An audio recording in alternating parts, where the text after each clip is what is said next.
Assalamualaikum warahmatullahi wabarakatuh. Alhamdulillahi wassalatu wassalamu ala rasulillah wa ala alihi wa sahbihi wa mawalah. Amma ba'd, pendengar yang budiman, pada kesempatan yang berbahagia kali ini kita akan membahas tentang bacaan Al-Fatihah dalam sholat dan kandungan maknanya bagian yang kedua, yang mana pada pembahasan yang lalu telah kita bahas sampai Alhamdulillahi Rabbil Alamin. Selanjutnya makna Ar-Rahmanir Rahim, yaitu artinya yang maha pemurah lagi maha penyayang. Ar-Rahman dan Ar-Rahim adalah nama Allah, sebagaimana diyakini oleh kaum muslimin bahwa Allah memiliki nama-nama yang indah. Allah berfirman dalam surat Al-A'raf ayat 180, artinya milik Allah nama-nama yang terindah.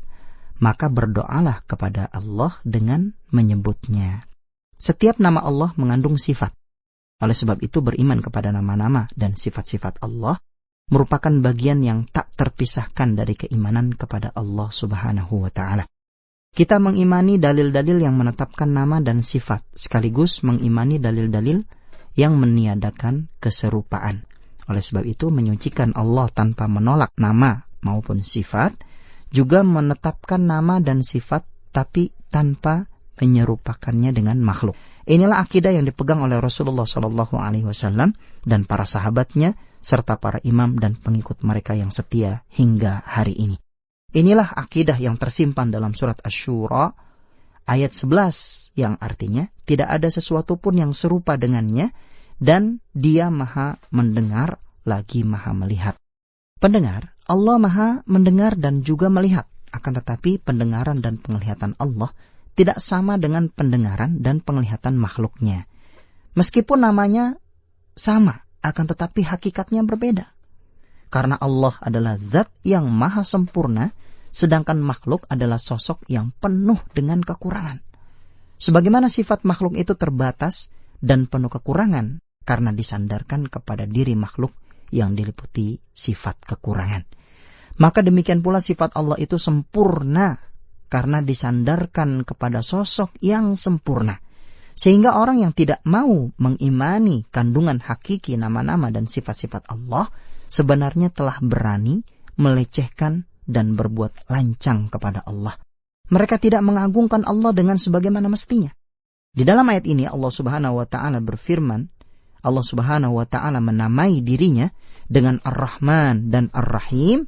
Di dalamnya terkandung sifat rahmah, yaitu kasih sayang, akan tetapi kasih sayang Allah tidak serupa persis dengan kasih sayang makhluknya. Makna selanjutnya, Maliki Yaumiddin, artinya yang menguasai pada hari pembalasan. Malik adalah zat yang memiliki kekuasaan atau penguasa.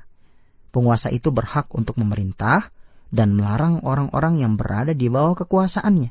Dia juga yang berhak untuk mengganjar pahala dan menjatuhkan hukuman kepada mereka.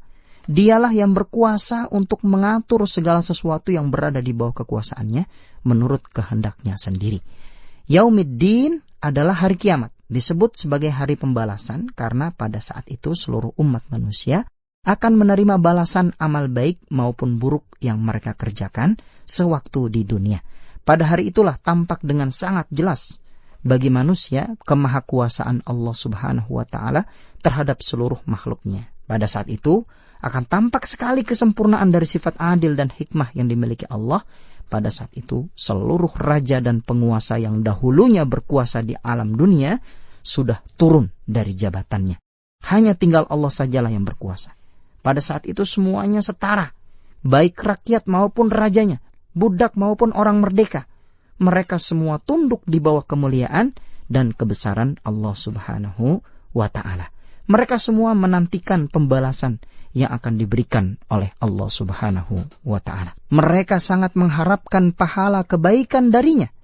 Dan mereka sungguh sangat khawatir terhadap siksa dan hukuman yang akan dijatuhkan olehnya.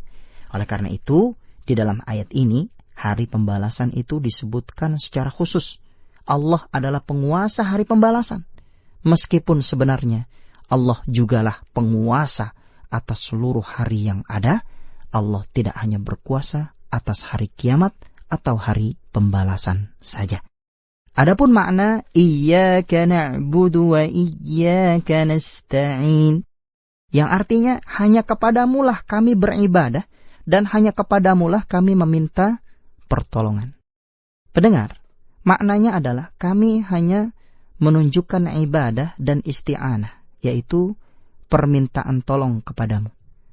Ibadah hanya boleh ditujukan kepada Allah, tidak boleh mengarahkan ibadah kepada selainnya. Sehingga makna dari ayat ini adalah kami beribadah kepadamu dan kami tidak beribadah kepada selainmu.